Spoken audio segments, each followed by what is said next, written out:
اللہ الرحمن الرحیم۔ معزز و محترم مشائخ و علماء اسلام و معزز و محترم حاضرین و سامعین، اللہ تبارک و تعالیٰ کے فضل و کرم سے آج رمضان المبارک کے بابرکت مہینے کی 18ویں شب کی نماز تراویح ادا کی جا چکی ہے۔ اس میں قرآن مجید کا جو حصہ پڑھا گیا ہے، اللہ تبارک و تعالیٰ کے فضل و کرم سے آج 22 پارے مکمل ہو چکے ہیں۔ سورہ یاسین کا جو حصہ 22ویں پارے کے آخر میں ہے پڑھا جا چکا ہے۔ انشاءاللہ العزیز کل کی نماز تراویح میں 23ویں پارے سے آغاز کیا جائے گا۔ آج کا جو دن گزرا ہے یہ 17 رمضان المبارک تھا۔ اس کو کئی اعتبارات سے اہل اسلام کے ہاں شرف و اعزاز حاصل ہے۔ سب سے پہلی بات تو یہ ہے کہ اس کے اندر اسلام کی تاریخ کا سب سے پہلا غزوہ، جس کو غزوہ بدر کہا جاتا ہے، معرکہ حق و باطل، جس میں اللہ تبارک و تعالیٰ نے اہل اسلام کو فتح عطا فرمائی۔ مسلمانوں کی تعداد اس میں 313 تھی، اور جو مقابلے میں آئے تھے ان کی تعداد 1000 کے قریب تھی، اور پھر یہ تھا کہ ان کے پاس 100 کے قریب گھوڑے تھے اور سینکڑوں ان کے پاس اونٹ تھے، لیکن مسلمانوں کے ہاں اسلحہ کی بھی بہت کمی تھی، اور تعداد میں بھی کم تھے، اور سواریاں بھی بہت کم تھیں، اور تلواریں اور نیزے بھی بہت کم تھے۔ لیکن اللہ تبارک و تعالیٰ فرماتا ہے وَلَقَدْ نَصَرَكُمُ اللَّهُ بِبَدْرٍ وَأَنْتُمْ أَذِلَّةٌ، بے شک اللہ تبارک و تعالیٰ نے تمہاری مدد فرمائی بدر کے میدان میں، اس حال میں کہ تم اذلہ تھے۔ اذلہ کا معنی امام سیوطی رحمۃ اللہ علیہ نے تفسیر جلالین میں کرتے فرمایا اے قلت العدد والصلاح۔ یہ اذلہ کا مطلب یہ ہے کہ تمہارے ہاں تعداد کی بھی کمی تھی اور اسلحہ کی بھی بہت کمی تھی۔ اعلیٰ حضرت امام احمد رضا رحمۃ اللہ تعالی علیہ نے اسی کے پیش نظر یہ معنی کیا ہے، اس حال میں کہ تم بے سر و سامان تھے، بے سر و سامان تھے، لیکن رب ذوالجلال کی مدد نے تمہیں فتح سے ہمکنہ کیا۔ اور ایک وجہ اس کی شرف و اعزاز کی 17 رمضان المبارک کی یہ ہے کہ اس میں حضور نبی اکرم صلی اللہ علیہ وسلم کی پیاری زوجہ محترمہ ام المومنین حضرت عائشہ صدیقہ طیبہ طاہرہ رضی اللہ تعالیٰ عنہا کا وصال ہوا ہے۔ تو اس اعتبار سے آپ اس دن کو آپ کی یادگار کے طور پر بھی منعقد کیا جاتا ہے۔ انشاءاللہ العزیز کل جمعۃ المبارک کے اندر یہ دونوں موضوع جو ہیں وہ اپنی گفتگو کا حصہ بنائیں گے۔ ویسے بھی ہمارے ہاں جو فجر کی نماز کے متصل بعد درس حدیث ہوتا ہے، اس کے اندر آج بھی اسی مضمون پر گفتگو رہی ہے۔ انشاءاللہ العزیز صبح کے وقت بھی اسی مضمون پر گفتگو ہوگی۔ اللہ تبارک و تعالیٰ عمل کی توفیق عطا فرمائے۔ یہ چند ایک سوالات ہیں، ایک مرتبہ درود و سلام پڑھیے۔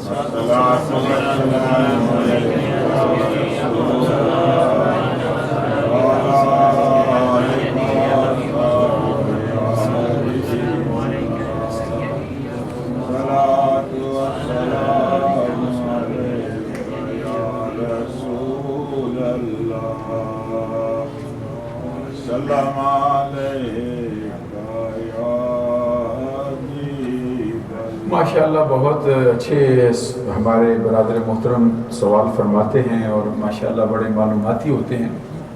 ان کا پہلا سوال یہ ہے کہ بعض اوقات ایسا ہوتا ہے کہ ایک ہی موضوع پر علماء کرام سے سوالات پوچھنے میں جو ہے وہ 2 قسم کی رائے مل جاتی ہے،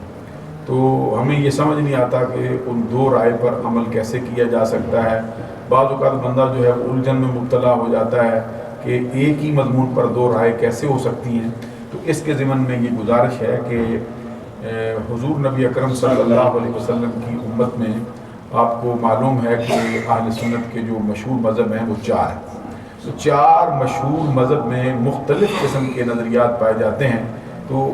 یہ سوال کیا جاتا ہے کہ ایک بات 2 طرح کے عنوانات سے کیسے صحیح ہو جائے، جبکہ ہمارا نظریہ یہ ہے کہ یہ 4 مذہب حق۔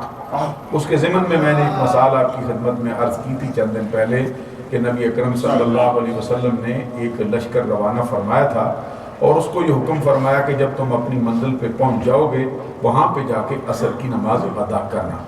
اب اتفاق ایسا ہوا کہ اگر وہ چلتے رہتے تو عصر کی نماز کو وہاں پہنچتے، درمیان میں کسی وجہ سے ان کو رک جانا پڑا، لیٹ ہوئے، عصر کی نماز کا وقت جو ہے وہ راستے میں ہو گیا، تو صحابہ کرام کا جو گروہ تھا وہ دو حصوں میں جو ہے وہ تقسیم ہو گیا۔ بعض نے کہا ہم نماز عصر ادھر ہی پڑھیں گے کیونکہ سرکار کا ظاہری فرمان یہ تھا، ہم وہاں ادا کریں گے۔ دوسروں نے کہا کہ سرکار کا مطلب یہ تھا کہ تم چلتے رہو گے تو عصر کو پہنچ جاؤ گے، اس لیے عصر کی نماز کا وقت چونکہ اب یہاں ہو گیا ہے، ہم راستے میں رک گئے تھے، ہمیں یہاں پڑھنی چاہیے۔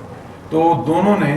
بعد نے اس مقام پہ پڑھی، بعد نے پھر اصل مقام پہ جا کے پڑھی۔ پھر یہ مسئلہ بارگاہ رسالت میں پیش کیا گیا تو نبی اکرم صلی اللہ علیہ وسلم نے دونوں کو سنا اور دونوں کو صحیح اور درست قرار دیا۔ فرمایا جنہوں نے اپنے اجتہاد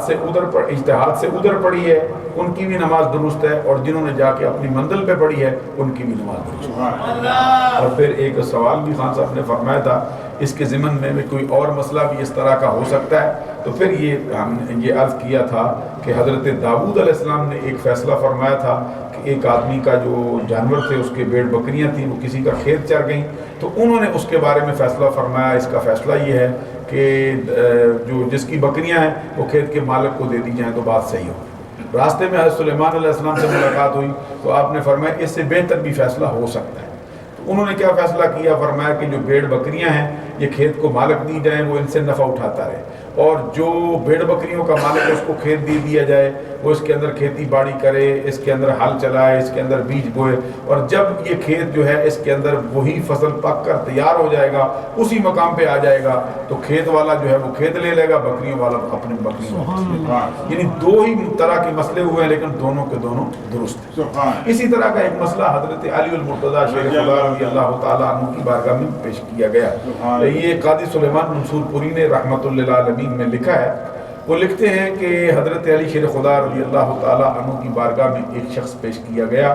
جس کا حال یہ تھا کہ جب اس کو دو آدمیوں نے پکڑا تو اس کے ہاتھ میں چھری تھی اور سامنے اس کے لاش پڑی تھی، خون کے اندر لت پت تھی اور خود بھی وہ بندہ خون میں لت پت تھا۔ حضرت علی شیر خدا رضی اللہ تعالیٰ عنہ کی بارگاہ میں عرض کیا گیا اس نے فلاں بندہ قتل کر دیا ہے، تو اب آپ اس پر جو ہے وہ حد جاری فرمائیں۔ حضرت علی شیر خدا رضی اللہ تعالیٰ عنہ اس سے پوچھا بھائی تو اپنی صفائی میں کچھ کہنا چاہتا ہے؟ وہ خاموش رہا، کوئی نہیں بولا۔ حضرت علی شیر خدا رضی اللہ تعالیٰ عنہ نے فیصلہ فرما دیا کہ اس کے حق میں فیصلہ یہ ہے کہ اس کو قتل کر دیا جائے، اب قتل کا بدلہ قتل ہے۔ جیسے ہی آپ نے اس کے لیے فیصلہ فرمایا کہ اس کو قتل کیا جائے تو ایک اور شخص آگے نکلا اور اس نے آ کے عرض کیا حضور یہ قتل اس نے نہیں کیا، میں نے کیا۔ حضرت علی المرتضیٰ شیر خدا رضی اللہ تعالیٰ عنہ نے واقعے کی نزاکت کا احساس کیا اور فرمایا ذرا بتانا بات کیا ہے؟ اس نے کہا جناب بات یہ ہے کہ میں نے اس بندے کو قتل کیا ہے، اب میں قتل کر چکا تھا تو میں نے دیکھا کیا ہے کہ مجھے کسی آدمی کے قدموں کی آہٹ سنائی دی، وہ چاپ اس کی جب میں نے قدموں کی سنی ہے تو میں جھاڑیوں کے اندر چھپ گیا ہوں، تو یہ شخص جو ہے یہ آگے بڑھا، آگے جیسے ہی بڑھا تھا تو میں چھپا بیٹھا تھا، تو جیسے ہی یہ کھڑا ہوا لاش کے اوپر تو ان دو بندوں نے آ کے اس کو پکڑ لیا۔ حضرت علی المرتضیٰ شیر خدا رضی اللہ تعالیٰ عنہ فرمایا پھر وہ کہتے ہیں میں نے دیکھا کہ دیکھو اس کو کرتے کیا ہے، انہوں نے پکڑا، وہ آپ کی بارگاہ میں لے آئے، میں بھی پیچھے پیچھے چلا آیا، جیسے ہی آپ نے اس کا فیصلہ سنایا کہ اس کو قتل کے بدلے میں قتل کر دیا جائے تو میں نے سوچا کہ میں اس دنیا کی سزا تو بچ جاؤں گا لیکن آخرت میں مجھے ایک قتل کے بدلے میں نہیں بلکہ دو قتلوں کی سزا دی جائے گی، ایک تو پہلے میں نے قتل کر دیا، اب یہ بندہ میری وجہ سے قتل ہو گیا۔ حضرت علی المرتضیٰ شیر خدا رضی اللہ تعالیٰ عنہ اس بندے سے پوچھا کہ بتا تو خاموش کیوں رہا؟ اس نے کہا حضور اصل مسئلہ یہ تھا کہ میں نے جانور ذبح کیا ہے،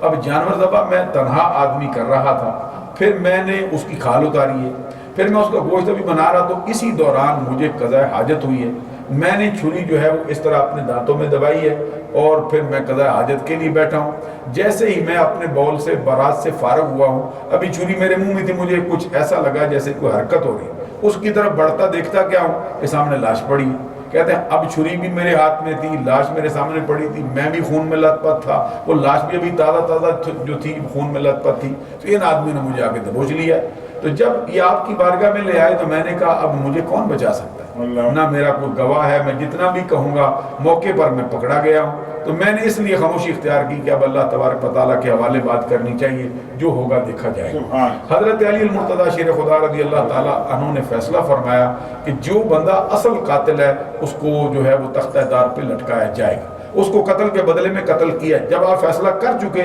تو آپ کے لخت جگر حضرت امام حسن مجتبیٰ رضی اللہ تعالیٰ عنہ آگے بڑھے انہوں نے کہا حضور مسئلہ آپ نے جو کیا ہے وہ صحیح ہے، لیکن میری ایک گزارش ہے، وہ یہ ہے کہ اگر اس بندے نے ایک بندے کو قتل کیا ہے تو ایک بندے کی جان بھی اس نے بچائی۔ اور قرآن مجید میں اللہ تبارک و تعالیٰ کا فرمان ہے من قتل نفسا بغیر نفس و فساد فی الارض فکأنما قتل الناس جميعا، جس شخص نے کسی شخص کو جان بوجھ کے قتل کیا ہے تو اسی کی مثل ہے جیسے اس نے پوری نسل انسانی کو قتل کر دیا ہے، اور جس شخص نے کسی ایک کو زندہ کیا اسی کی مثل ہے جیسے اس نے تمام نسل انسانی کو زندہ کر دیا۔ اب میں یہ کہتا ہوں کہ اس نے ایک بندے کو مارا ہے تو ایک بندے کو جان بھی بخشی ہے، اس لیے اس کا فیصلہ جو ہے وہ قتل کا نہیں ہونا چاہیے، اس کے بدلے میں دیت ادا کرنی چاہیے۔ تو جب حضرت امام حسن مجتبی نے یہ فیصلہ فرمایا، حضور مولا علی شیر خدا رضی اللہ تعالیٰ عنہ اپنے فیصلے سے دستبردار ہو گئے، فرمایا یہ میرے بیٹے نے جو فیصلہ کیا ہے یہ میرے فیصلے سے بھی بہتر ہے۔ اب معلوم ہوا کہ کبھی ایسا ہوتا ہے کہ ایک ہی ضمن کے اندر دو طرح کے فیصلے سنائے جائیں، دونوں صحیح ہوں، یہ ہو سکتا ہے کہ ایک ذرا بالکل صحیح ہو اور ایک اس سے اونچے درجے کا بہتر ہو اور بہترین ہو جائے، تو ایسا ہو سکتا ہے کبھی کبھی۔ پچھلے دنوں مجھ سے بھی ایک سوال کیا گیا تھا، یہ سرزمین لندن سے ایک عالم دین نے سوال کیا کہ فلاں آدمی سے پوچھا تو انہوں نے فرمایا کہ جو وتر کی نماز رمضان میں ہم جماعت کے ساتھ پڑھتے ہیں یہ مستحب ہے، تو ایک اور عالم دین سے پوچھا تو انہوں نے فرمایا یہ سنت ہے، تو کہتے ہیں صحیح کیا ہے؟ تو میں نے کہا دونوں صحیح ہیں، کیونکہ مستحب جو ہے یہ بھی سنت سے ہی ثابت ہوتا ہے، سبحان اللہ فرمایا، لیکن اس کے اندر اس قدر تاکید نہیں ہوتی کہ اس کو درجہ وجوب میں لے جایا جائے یا اس کو سنت مؤکدہ کے درجے پہ رکھ دیا جائے، تو یہ سنت سے ہی ثابت ہوتا ہے مستحب۔ معلوم ہوا کہ جس نے مستحب کہا وہ بھی صحیح ہے، جنہوں نے سنت کہا ہے وہ بھی صحیح ہے۔ تو کس طرح آپ کو فکر مندی کی اس میں کوئی بات نہیں، جبکہ بتانے والا صحیح عالم دین ہو اور اس نے مسئلہ بتانے کے اندر کسی قسم کی کوئی کوتاہی نہ کی۔ اور یہ بھی آپ کو معلوم ہونا چاہیے کہ یہ نبی اکرم صلی اللہ علیہ وسلم کا فرمان ہے کہ جو افراد اجتہاد کرنے کے قابل ہوتے ہیں اگر وہ اجتہاد کرتے ہیں اور اجتہاد کرنے کے بعد اگر وہ صحیح ثواب کو پا جاتے ہیں، صحیح نظریے کو حاصل کر جاتے ہیں تو ان کو 2 گنا اجر عطا کیا جاتا ہے، اور جس کی نیت صحیح ہو وہ بھی اجتہاد کرتا ہو اور اجتہاد کرنے کے ساتھ نیت درست ہونے کے ساتھ جب اس کے اجتہاد میں خطا سرزد ہو گئی ہو پھر بھی اس کو گناہ نہیں ملے گا بلکہ اس کو بھی 1 گنا ثواب ضرور عطا کیا جائے گا۔ معلوم ہوا کہ اگر صحیح نیت سے صحیح عالم دین بندہ اجتہاد کرنے کے بعد کوئی ایسا مسئلہ بتاتا ہے، اگر اس سے کسی معاملے میں کوئی کوتاہی بھی ہو جائے تو اللہ تبارک و تعالیٰ اس کی اچھی نیت کی وجہ سے اس کو پھر بھی ثواب عطا فرمائے گا۔ دوسرا سوال یہ ہے کہ کہتے ہیں کہ حضرت آدم علیہ السلام سے انسانوں کا وجود شروع ہوا ہے، لیکن میں نے سنا ہے کہ دوسری بار انسان کا وجود حضرت نوح علیہ السلام سے شروع ہوا، کہتے کیا اس کے اندر کیا صداقت ہے؟ اب دیکھیے حضرت نوح علیہ السلام کا جو لقب ہے وہ ہے آدم ثانی۔ حضرت نوح علیہ السلام اور حضرت آدم علیہ السلام کے درمیان قریب 19 پشتیں جو ہیں وہ گزری، یعنی 18 پشتیں درمیان میں گزری ہیں، 19ویں پشت میں حضرت نوح علیہ السلام جلوہ فرما ہوئے ہیں، یا اس کے اور بھی معاملہ جو ہے وہ ہو سکتا ہے، یا بعض کے بیان کے مطابق 9 پشتیں درمیان میں گزری، حضرت نوح علیہ السلام جو ہے وہ 8 پشتیں درمیان میں گزری، 9ویں پشت میں آئے۔ حضرت نوح علیہ السلام کی اپنی عمر مبارک جو ہے اس کے بارے میں مختلف اقوال پائے جاتے ہیں۔ ایک قول یہ ہے کہ قرآن مجید نے کہا کہ 950 برس انہوں نے تبلیغ فرمائی، اور پھر علماء نے لکھا، بعد نے کہا 1300 برس آپ کی عمر ہوئی ہے، کیونکہ طوفان نوح آیا ہے 950 برس تبلیغ کرنے کے بعد انہوں نے پھر اپنی قوم کے حق میں جو دعا کی ہے اور اس دعا کے نتیجے میں ان پر طوفان کا عذاب آیا ہے، 140 دن تک وہ عذاب رہا ہے، اس کے بعد پھر حضرت نوح علیہ السلام 350 برس تک زندہ رہے، اور اعلان نبوت سے پہلے بھی آپ کی باقاعدہ طور پہ زندگی پائی جاتی ہے۔ اتنی لمبی عمر اللہ تبارک و تعالیٰ نے آپ کو عطا فرمائی، اور خود حضرت آدم علیہ السلام کو بھی اللہ نے 1000 برس کی عمر عطا فرمائی، سبحان اللہ فرمائیے، 1000 برس عمر میں حضرت آدم علیہ السلام کو ملے۔ حضرت آدم علیہ السلام کے درمیان اور نوح علیہ السلام کے درمیان حضرت شیس علیہ السلام، حضرت ادریس علیہ السلام اللہ تبارک و تعالیٰ کے پیغمبر، نبی اور رسول ہوئے۔ یہ حضرت نوح علیہ السلام کے والد کے دادا اس میں گرامی ہے حضرت ادریس علیہ السلام، جن کا نام ہے، اور بھی ان کا ایک نام جو ہے وہ بیان کیا جاتا ہے تاریخی کتابوں میں۔ تو یہ اس طرح حضرت نوح علیہ السلام کے بارے میں ہماری جو صحیح بخاری ہے اس کے اندر یہ لکھا ہے کہ حضرت نوح علیہ السلام جو ہے یہ پہلے رسول ہیں،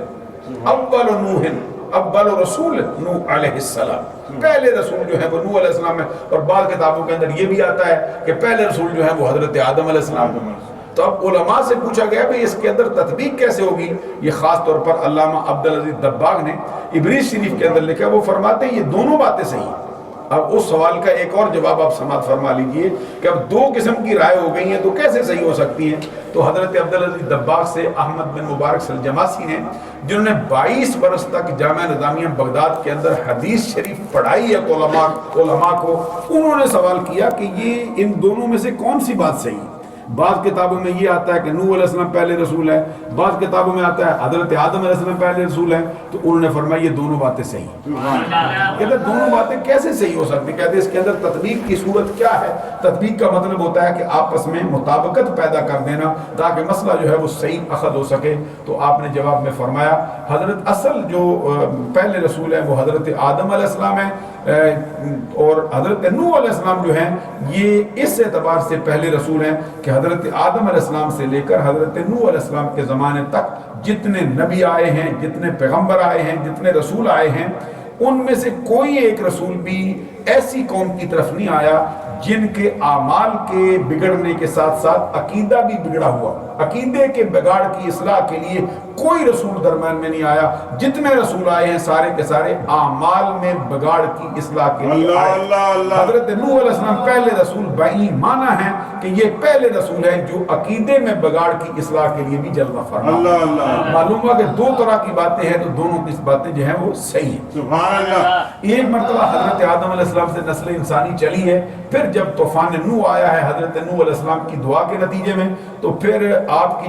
کے 4 بیٹے تھے، ایک بیٹا تو آپ کا جو ہے وہ کنعان جو طوفان کی نظر ہوا، اپنے باپ کو جس نے نہیں مانا وہ جہنم کا ایندھن بنا، جس پر اللہ تبارک و تعالیٰ نے نوح علیہ السلام سے فرمایا انہو لیس من اہلک انہو عمل غیر صالح، یہ تیرا بیٹا نہیں اس لیے کہ تیرے جیسے اعمال نہیں رکھتے، نیک اعمال اس کے نہیں، اب تیرا نہیں رہا، بے شک نطفہ تیرا ہے، تیرے ہی گھر میں پیدا ہوا ہے، تیری ہی بیوی سے ہے، تیرے ہی سامنے پلا ہے، لیکن اعمال جو ہے اس نے ایسے اپنائے ہیں کہ اب وہ تیرا کہلانے کے لائق نہیں رہے ہیں۔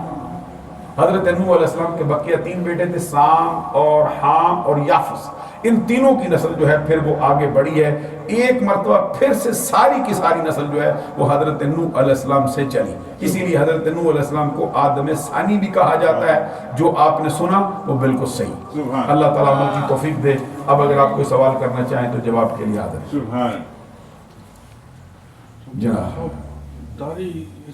اس سائڈ سے مثلا کیسے ہونی چاہیے؟ داڑھی مبارک جو ہے وہ آپ کی چاروں طرف سے ایک ہی جیسی ہونی چاہیے، یہ نہیں میں اوپر سے بالکل یہاں مشین 1 نمبر کی یا 2 نمبر کی مروا دی جائے، بالکل چھوٹی چھوٹی آدھی یہاں تک رکھی ہے، نیچے سے تھوڑی سی آگ رکھ لی، تو یہ داڑھی نہیں، یہ مذاق ہے۔ صحیح داڑھی یہ ہے کہ چاروں طرف سے ایک ہی طرح کی رکھی جائے۔ خط یاد کرنے کی اجازت ہے؟ خط جو زیادہ تر بال جب بڑھ جاتے ہیں تو پھر اس کی اجازت دی گئی ہے تاکہ جو آپ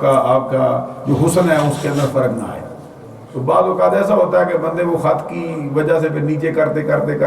بالکل ہی اپنا جو یہ رخسارہ ہوتا ہے بالکل خالی کر لیتے ہیں، یہ صحیح ہے۔ اور کوئی سوال اور ارشاد فرمائیے۔ سبحان اللہ رب العزت عما یصفون وسلام علی المرسلین والحمد للہ رب العالمین۔ الہی ہماری خطاؤں سے درگزر فرما،